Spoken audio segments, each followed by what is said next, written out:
Hello and welcome back to the Life Brews podcast. We're talking about some new brews that I kind of created for the GP, but never ended up taking to the GP. So this is going to be one of 4 deck series where I'm just going to be talking about some interesting deck thoughts that I had to potentially take to the GP. And these decks were good and actually functioned pretty well, anywhere from sort of like A tier to B tier, in my opinion.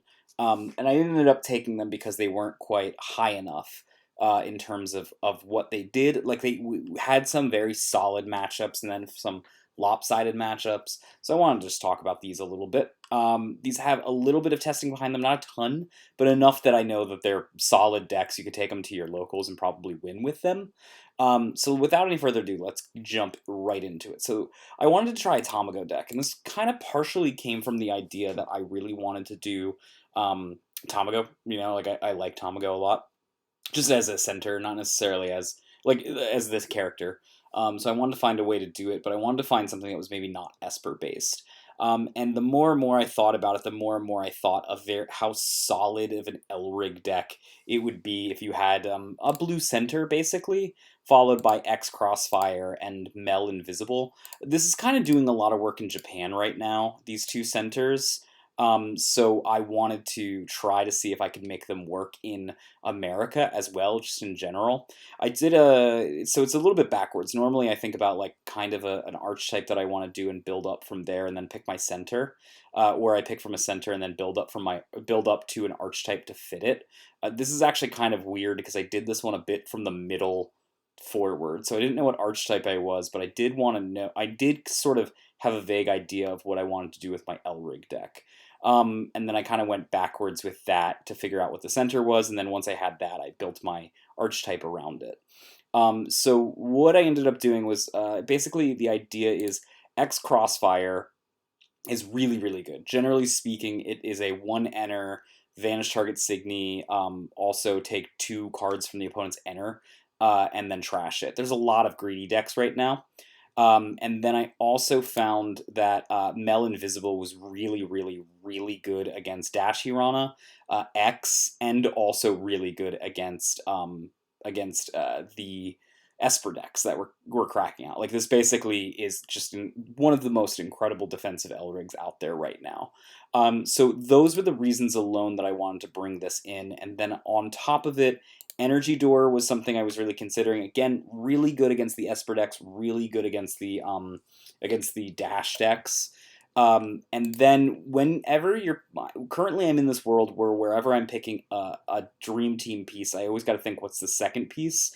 And if it's not Xenocluster, which is sort of the default piece, I want it to be this color requirement piece that's more powerful than the average piece. And so far, like outside of Go to the Top and Super Celestia Saber, there's not really very many good pieces. But Ancient Echo is actually one of those, probably because it's got the requirement of you need 3 different colors in order to do it. It's not Dream Team yet, which is kind of interesting. But the ability to vanish all the Signy on the opponent's field, or sorry, vanish 1 Signy on the opponent's field, 10,000 or less, which is a ton. You're always going to hit something with it. Drawing 2 cards for the 2 enter is really good. You're going to basically get back your get back your cards at any point in time. Fill out your field if you need to against discard, as well as digging. But more importantly, also the plus 3k to your entire team is actually really, really important against Machina.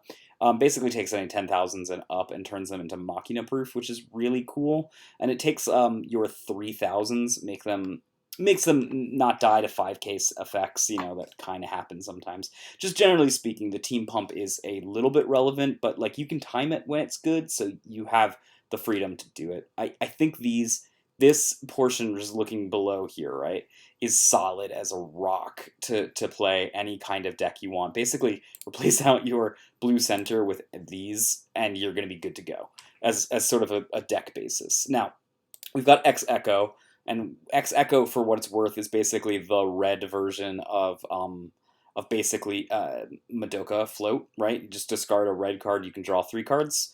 And then we've got Mel Revise, which helps you put get some enter. A lot of the Esper matchups are a little tight when it comes to enter, so being able to just get some extra enter for those games basically alleviates all that tightness that you might have and makes it a much better deck. It's not like this deck really needs a ton of enter to work with, but it's nice to have, is what I'm trying to get at. You could probably replace this with Mel Burst if you really felt like you needed more opening damage, which is totally possible. So once I figured out that this was the direction I wanted to go with this, I ended up through process of elimination on black on blue L rigs, ended up on Tamago. The main reason being the discard helps out a lot. The freeze is pretty tangential, and the drawing extra cards is actually pretty good. So it's just an overall pretty okay L rig to choose from here. If I had to choose another one, it probably would have been Madoka. Although you're robbed a lot of Madoka's power by not running ZR and you're not and not running the Firefly Squid, so which is literally the two other colors that you're not running. So those are something I was highly considering.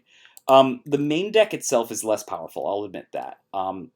I ended up having to lean into an Adams strategy just because the deck was just not functioning at level 3 for the Signy that I wanted the power level to be at.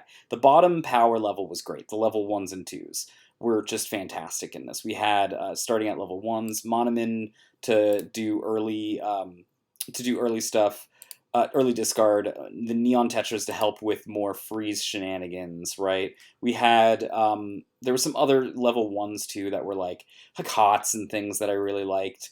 But inevitably, I needed to lean more into the Adams thing, so that's where sort of TC comes from. And then I've got some GAs here as well, just basically to help hit some Adams counts. And then following it up, we've also got the level 2s, which are actually quite strong, which is Chirin, mostly, to do stuff, as well as Bruno. These sort of had counterintuitive stuff because you've got center lane, which is definitely some amount of push and pull between the two. But you really can time when you really want these to be affected, as well as Lancelot. Lancelot's just always a super, super strong card for that. So again, Lancelot will alleviate when you have a couple of these in hand. And then to round it off, this is where the struggle came with, and this is why I needed to go into Adams, is I just didn't have any real good way to have a power at level 3. So I ended up going with H2 as well as H2O. And that's just sort of like pretty strong. This is a very light Adams package. It's really not heavy at all. The Contempora to help beat up the control decks that you'll face against the other discard decks. And then Katasuchi is kind of cool because it just brings back H2O. Is the thought process here. Yeah, you can't grow on top of it, but you can do other things with it. So it's not awful. And then this is basically, it has ways to just keep cards to going to hand at all points in time, keeps enter flowing. So I liked it a lot. Again, most of the work is done with your Elrig deck, which is fine, right? You'd rather most of your work to be done with the Elrig deck than the main deck. Right now, the reason I ended up not bringing it to the GP was there was too much push and pull in this sort of like main deck setup. There was not really anything that's like super strong that I wanted. I suppose there's probably a way, if you give up Crossfire, maybe go into Madoka Dub and then use the center and go with Carnival. That's potentially a option. I think I've already talked about that though in one of my earlier video series, and you can do something similar to this as well. But I liked this. It actually had some really strong matchups.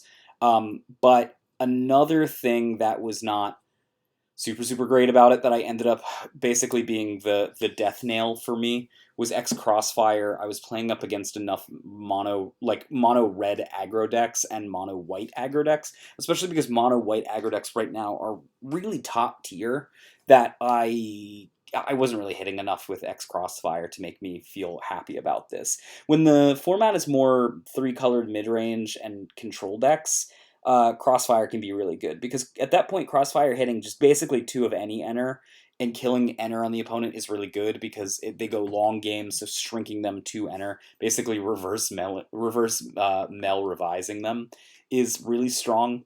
But and then there's the mid range is just greedy in general with its enter, so you can usually get it. Right now, there's too many red decks and too many white decks for me to really feel a fan of this, so I ended up trashing it. But this deck was strong enough that in the future I may come back to just revise this, maybe change out the center, and then definitely change out like the atoms package and come up with something really strong here. Again, I think this is strong enough to take down your locals. If you want some kind of spicy brew to like just try to wreck locals with, you can. No one will see this coming. I hope you guys like it. Let me know what you think of the build, and if you have any critiques.